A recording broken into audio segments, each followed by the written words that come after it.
मानवता विकास मंडळ संचलित पंचशील प्राथमिक व माध्यमिक प्रशालेत सोमवार दिनांक 15 जून 2026 रोजी नव्या शैक्षणिक वर्षाच्या प्रारंभानिमित्त विद्यार्थ्यांचा प्रवेशोत्सव मोठ्या उत्साहात पार पडला। यावेळी विद्यार्थ्यांचे औक्षण, आरती आणि पुष्पवृष्टी करून स्वागत करण्यात आले।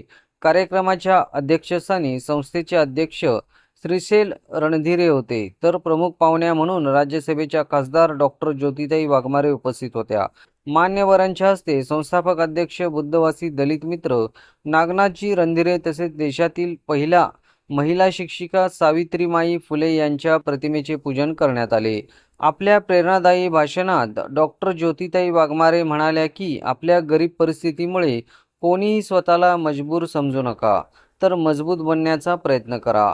बाबासाहेब आंबेडकरांनी दिलेला मूलमंत्र शिका, संघटित व्हा आणि संघर्ष करा हा मंत्र जीवनाचा मूलमंत्र बनवा। माईच्या देशात आल्या आहेत याचं मला जास्त कौतुक वाटतं।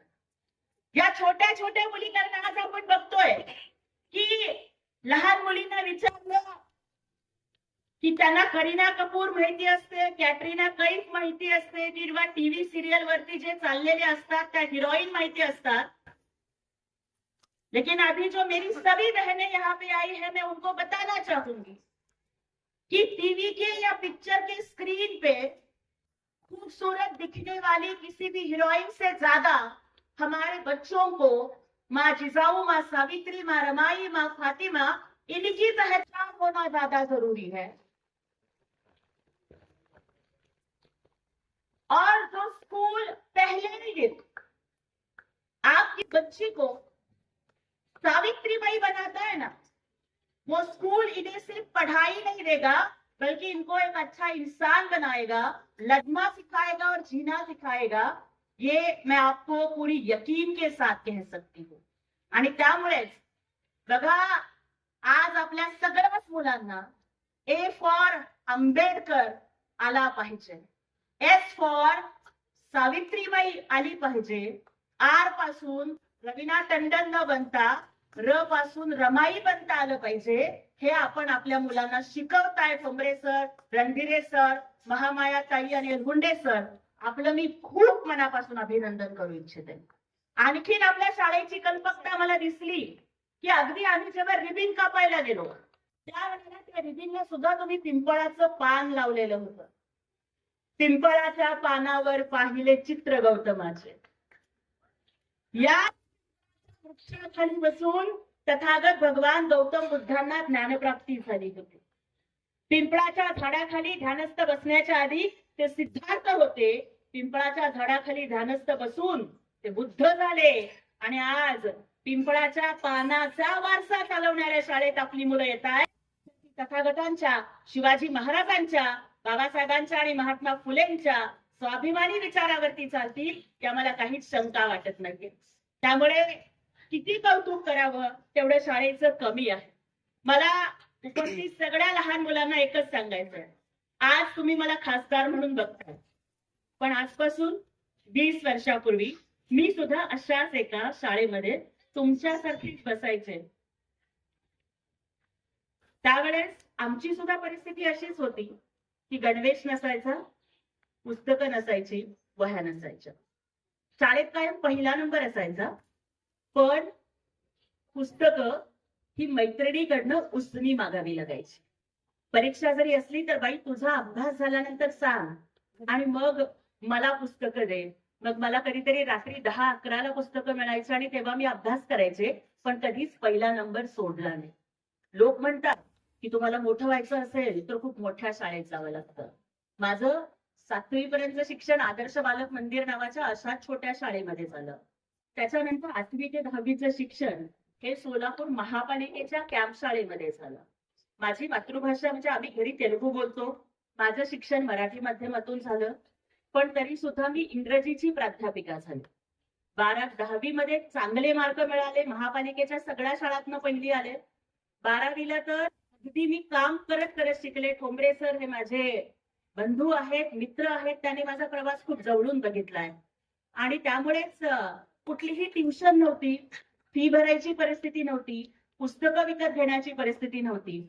महाविद्यालयातील प्राध्यापकांना जी नमुना म्हणून पुस्तकं यायची ना, ती पुस्तकं ते मला अभ्यासाला द्यायचे. पण शिक्षण हे वाघिणीचं दूध आहे आणि ते जो पिल तो गुरगुरल्याशिवाय राहणार नाही हे बाबासाहेबांनी सांगितलं होतं ना बाळांनो.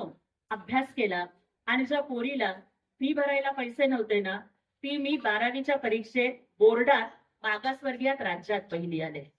आणि त्यानंतर तुझा अजिबात हार न मानता BA इन इंग्लिश लिटरेचर केलं, MA इन इंग्लिश लिटरेचर केलं, set qualified, net qualified with JRF, PhD complete केली. आणि ज्या पोरीचे आई बाप शिकलेले नहीं है, मेरे माँ बाप को पढ़ना लिखना नहीं आता, मेरे माँ बाप ने कभी भी स्कूल का मुंह तक नहीं देखा, लेकिन उन्होंने ठाना था कि बेटी को पढ़ाएंगे. हर माँ बाप ठान लेते कि बेटे को पढ़ाएंगे, लेकिन मेरे माँ बाप अलग थे, उन्होंने बेटी को पढ़ाया. तो जिस माँ बाप की बेटी को, जिस माँ बाप ने स्कूल का मुंह तक नहीं देखा, उनकी बेटी एक डॉक्टर बन गई, PhD की आणि आज एक गरीबाचे लेख राज्यसभेची खासदार बनली. श्रीमंतांना लेखी मोठा होऊ शकतात. आपल्याला काय वाटतं बाबा?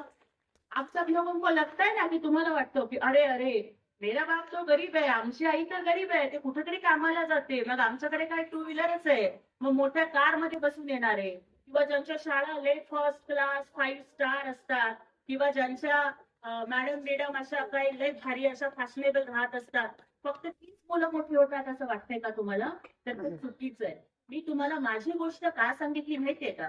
ही माझी गोष्ट नाहीये माझ्या मित्रांनो, ही गोष्ट माझी नाहीये माझ्या बाळांनो, ही गोष्ट तुम्हाला तुमची बनवायची आहे. आज जसं तुम्ही सावित्रीमाईच्या वेशात इथं बसलाय ना, मैं जब राज्यसभा में गई थी ना पहली बार, माझं पहिलं पाऊल मी जे राज्यसभेत टाकलं ते असंच सावित्रीमाई सारखी साडी नेसून टाकलं, कपाळावरती आडवं कुंकू लावून टाकलं. कारण त्या सावित्रीमाई नसल्या असत्या तर ही भीमाची लेक, ही गरिबाची दलितची बेटी ही राज्यसभेपर्यंत जाऊ शकली नसती. आणि त्यासाठी मला सगळ्यांना सांगायचं की कपड़े ब्रांडेड नहीं हो तो चलेगा, लेकिन सोच ब्रांडेड होनी चाहिए.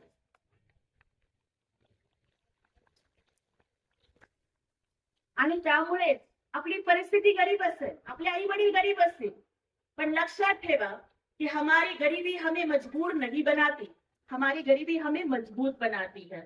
कारण तुम्ही विचार करा की सावलीत वाढलेलं, नर्सरीत वाढलेलं गुलाबाचं रोप उन्हात आणून ठेवलं ना तर ते कोमेजतं. पण उन्हात आणत वाढलेली झाडं सोलापूरच्या 47 अंश सेल्सिअस तापमानात सुद्धा या झाडाचं एक सुद्धा पान हे वाढलं नाही, कारण ही झाडं उन्हात वाढलेली आहे. आणि तुम्ही आम्ही अशीच गरिबीच्या उन्हात वाढलेली झाडं आहोत. आणि यासाठीच मला सांगायचंय की अभ्यास करा. जे डॉक्टर बाबासाहेब आंबेडकरांनी सांगितलं की शिका, संघटित व्हा आणि संघर्ष करा, सिर्फ पढ़ाई ही आपका नसीब बदल सकती है.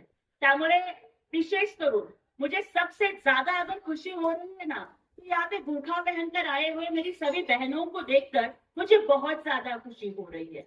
इस वजह से क्योंकि आज मुझे पता है कि सुबह का टाइम कितना बिजी रहता है, कितने काम करने पड़ते हैं, डब्बा मतलब टिफिन बनाना है, पानी भरना है, चाय बनाना है, ये वो करना है, लेकिन आप वो सब छोड़कर आप यहाँ पे आई है क्योंकि आपको पता है कि अरे भाई वो सभी कामों से ज्यादा इम्पोर्टेंट ना मेरे बच्चे का स्कूल का पहला दिन है.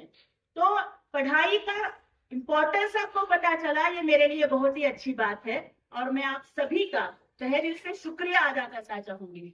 आणि त्याचबरोबर मी एकच सांगू इच्छिते की सन्माननीय रणधीरे साहेब आणि आदरणीय महामायाताई या कार्यक्रमाला मी पाहुणी म्हणून नाही आले, कारण ठोंबरे परिवार आणि रणधीरे परिवार हे मी माझं माहेर समजते.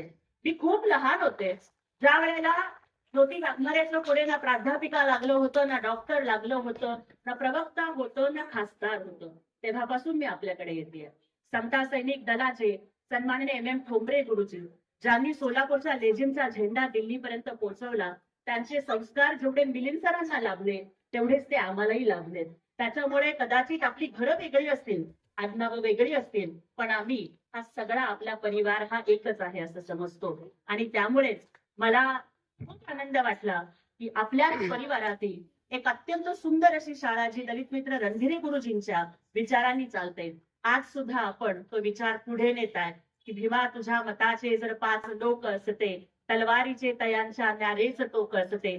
ते भीमाचे विचार, ते शिवरायांचे विचार आज तुमच्या कार्यात बघायला मिळतात. सन्माननीय श्रीशैलजी रणधिरे साहेब यांना मी त्यांच्या पुढील कार्यासाठी शुभेच्छा देते. त्यांचे सुपुत्र सुद्धा अत्यंत ताकदीनं या भागामध्ये काम करत आहेत. मी त्यांनाही शुभेच्छा देते. आणि त्याचबरोबर आत्ताच त्यांनी मला जे सांगितलं की समोरच असलेलं भारतरत्न डॉक्टर बाबासाहेब आंबेडकर नगर बुद्ध विहार आपल्याला अत्यंत चांगल्या पद्धतीने बांधून घ्यायचंय, तर मी आपल्याला शब्द देते की माझ्या खासदार निधीमधून आपण या बुद्ध विहारासाठी हो, वॉल कंपाऊंड आणि बुद्ध विहार या दोन्ही गोष्टींची त्यांची मागणी आहे. तर या दोन्ही गोष्टी आपण माझ्या खासदार निधीमधून लवकरात लवकर करून घेऊयात आणि पुढच्या कार्यक्रमाला येताना वॉल कंपाऊंड आणि बुद्ध विहाराच्या भूमिपूजनासाठीच येऊ असा शब्द मी या ठिकाणी देते. आणि आपल्या सगळ्यांचं सहकार्य हे आमच्या सोबत असंच राहावं ही अपेक्षा या ठिकाणी व्यक्त करून थांबते. पुढे अनेक कार्यक्रम आहेत, त्यामुळे आपण थोडंसं मला माफ करावं. मुझे अजहर भाई का भी सुनना था, पार्टी अलग है लेकिन वो भी अपने भाई है. सायरा ताईंना सुद्धा मला ऐकायचं होतं, चांगलं काम त्या करतायत, लेकिन फिर मिलेंगे. आणि तुमच्यासाठी एवढंच सांगू इच्छिते की विकास कामं आणि जनतेची कामं करत असताना पक्षीय मतभेद आम्ही कधीच मध्ये आणणार नाही. कारण कुठल्याही लोकप्रतिनिधीची जबाबदारी असते पक्ष कोणता, धर्म कोणता, जात कोणती हे न बघता माणसाच्या आणि जनतेच्या अडीअडचणी सोडवल्या पाहिजेत. त्यामुळे लोकांचे प्रश्न सोडवण्यासाठी आम्ही कायम तुम्हाला सहकार्य करू असा शब्द आज मी तुम्हाला या ठिकाणी देते आणि थांबते. जय हिंद, जय महाराष्ट्र, जय शिवराय, जय भीम. मार्च 2026 मध्ये पंचशील माध्यमिक प्रशालेतून इयत्ता 10वी उत्तीर्ण झालेल्या विद्यार्थ्यांचा मान्यवरांच्या हस्ते यथोचित सत्कार करण्यात आला. तसेच शाळेच्या पहिल्या दिवशी विद्यार्थ्यांना मोफत पाठ्यपुस्तके, गणवेश आणि गोड खाऊंचा वितरण करण्यात आले. या कार्यक्रमात सोलापूर महानगरपालिकेचे नगरसेवक प्रियदर्शन साठे, नगरसेवक अजर हुंडेकरी, नगरसेवक जहागीरदार, सावित्रीबाई फुले मागासवर्गीय मुलींच्या वसतिगृहाच्या अध्यक्षा सायरा शेख, समाज कल्याण अधिकारी अश्विनी मोरे मॅडम, संस्थेचे संचालक महेश रणदिरे, सिद्धार्थ भैया रणदिरे, सामाजिक कार्यकर्ते योगेश भैया रणदिरे, पंचशील प्राथमिक विभागाच्या मुख्याध्यापिका ठोंबरे मॅडम, प्राथमिक विभागाचे मुख्याध्यापक महालिंग एलगोंडे सर, शिक्षकेतर कर्मचारी, पालक आणि विद्यार्थी मोठ्या संख्येने उपस्थित होते. कार्यक्रमाचे सूत्रसंचालन बाळासाहेब चटे सर यांनी केले, तर आभार प्रदर्शन मिलिंद ठोंबरे सर यांनी केले.